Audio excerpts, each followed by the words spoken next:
Hi everyone. ఈరోజు తెలంగాణలో intermediate results వచ్చినాయి.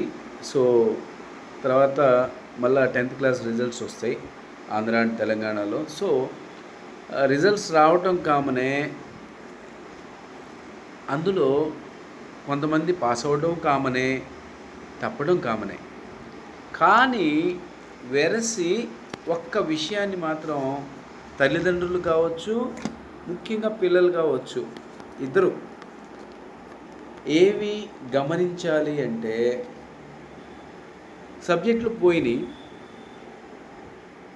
పోతే పోయినాయి, ఏమవుతుంది? సబ్జెక్టులు పోయినంత మాత్రాన ఏమన్నా ప్రాణం పోయిందా?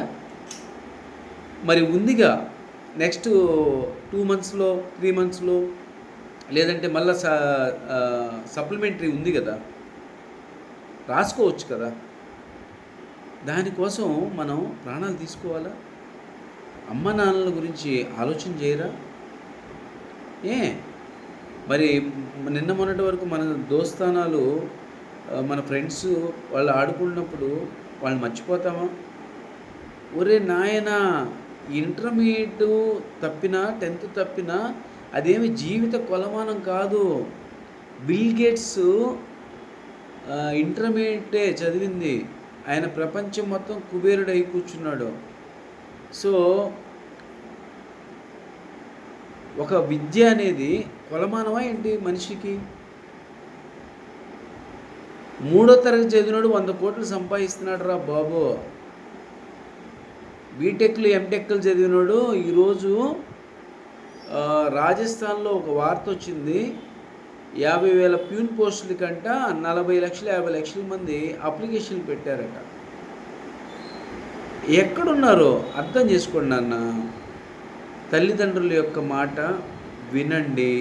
తల్లిదండ్రులు మీరు కూడా పిల్లలకి సబ్జెక్టులు పోతే మీరేం టెన్షన్ పెట్టొద్దు.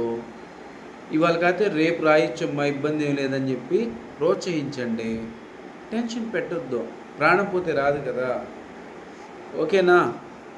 సో ఎవరైనా సరే ప్రాణం విలువైంది. ఓకే, మీకు ఎక్స్పీరియన్స్ వస్తుంది. ఏమవుతుంది? పరీక్ష తప్పితే ఎక్స్పీరియన్స్ వస్తుంది, అంతకంటే ఏం జరగదు. గైస్, ఎప్పుడైనా సరే గుర్తుపెట్టుకోండి, జీవితం పోతే లేదు, మళ్ళీ రాదు.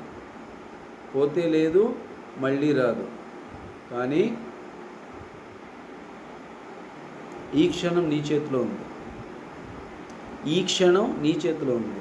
సో ఇది కాదు, ఇంకా ఉజ్వల భవిష్యత్తు ముందుంటుంది. జాగ్రత్త. Take care.